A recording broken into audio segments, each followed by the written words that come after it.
एक ऐसा विषय जिस विषय के बारे में सभी को जानकारी होनी चाहिए, इससे संबंधित आप एक दिन पहले की इस वीडियो को सुनिए, इस बयान को सुनिए। जनजाति का एरिया घोषित कर तो उस समय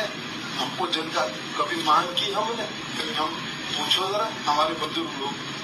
हमने मांग करी कि हमको जनजाति मिलना चाहिए। हमको ये पता भी नहीं था जनजाति के लाभ क्या है, हमको ये पता भी नहीं था कि जनजाति से हम किस ओर बढ़ने का काम करें। ये जो बयान है, ये बयान आज से नहीं, ये बयान जब से चक्राता के अंदर ये चुनाव लड़े जा रहे हैं, जब से जनजाति मिली है, उसके बाद से ये बयान हर चुनाव में वोट को प्रभावित करने का एक महत्वपूर्ण हथियार बन चुका है। जैसा कि आपने सुना, ये बयान एक दिन पहले का है। ये जौनसार चक्राता क्षेत्र के एक कार्यक्रम में ये बयान वहां के विधायक द्वारा दिया गया और वो जनजाति से संबंधित कह रहे हैं कि जनजाति दिलाई गई, किसने दिलाई, क्या है, ये तमाम प्रकार की बातें हर बार करते हैं।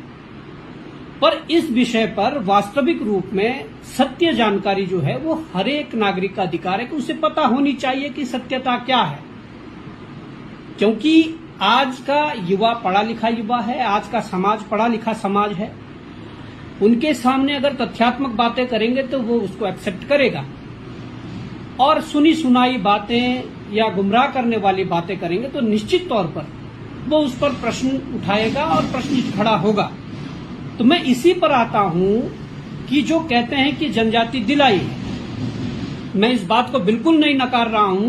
कि जब जनजाति मिली तो चक्राता के क्षेत्र के जो विधायक थे वो स्वर्गीय श्री गुलाब सिंह जी थे। इस बात को मैं बिल्कुल नहीं नकार रहा हूं, पर जब वो विधायक बने तो वो विधायक बने 1957 में, पहली बार 1957 में स्वर्गीय श्री गुलाब सिंह जी विधायक बने। और जो ये जनजाति वाला मुद्दा है, एक डॉक्यूमेंट में आपको दिखाऊंगा, ये डॉक्यूमेंट 13 सितंबर 1956 का है, और ये वो डॉक्यूमेंट है जो डॉक्यूमेंट राज्यसभा के भीतर इस विषय पर चर्चा हो रही है कि जौनसार भावर को जनजाति मिलनी चाहिए या नहीं मिलनी चाहिए। 13 सितंबर 1956 को राज्यसभा जो सदस्य है जसपत राय कपूर जी के द्वारा ये विषय को लेकर राज्यसभा के भीतर वो चर्चा कर रहे हैं कि जौनसार भावर को जनजाति मिलनी चाहिए या नहीं मिलनी चाहिए। और जसपत राय कपूर जी ने कहा कि एक समाज सेवी जो धर्मदेव शास्त्री जी हैं, जिन्होंने जौनसार भावर के अधिकारों के लिए जो लंबे समय से, लंबे कई वर्षों से संघर्ष कर रहे हैं, उनके प्रयासों का सम्मान होना चाहिए, उनकी बातों को गंभीरता से लेना चाहिए, ये उनका कहना है जो डिस्कस चल रही है। और उस समय के जो तत्कालीन गृह राज्य मंत्री जो है BN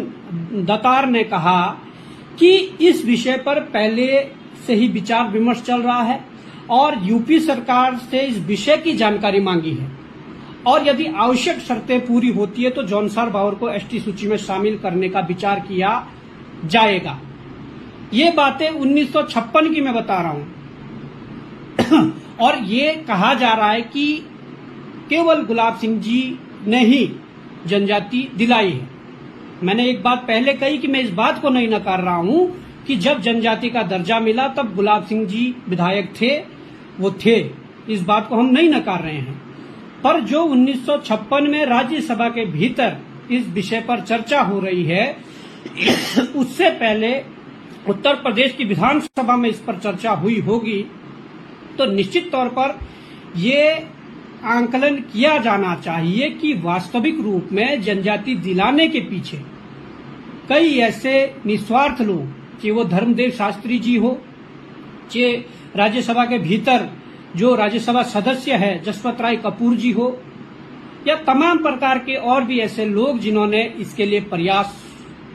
किए, जिन्होंने इसकी शुरुआत की, ये श्रेय उनको मिलता है।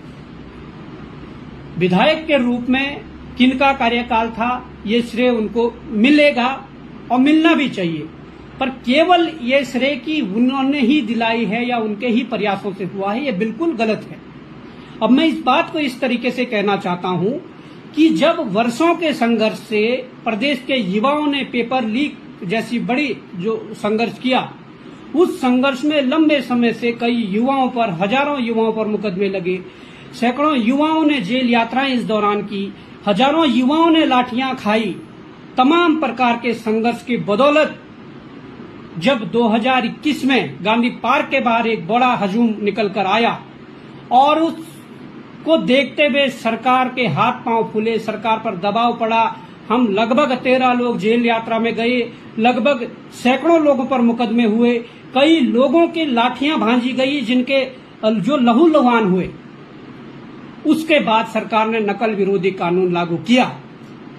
आज की डेट में भाजपा और धामी जी ये कह रहे हैं कि नकल विरोधी कानून जो है वो हमने लाया है। अगर नकल विरोधी कानून इन्होंने लाना होता तो ये पहले भी ला सकते थे,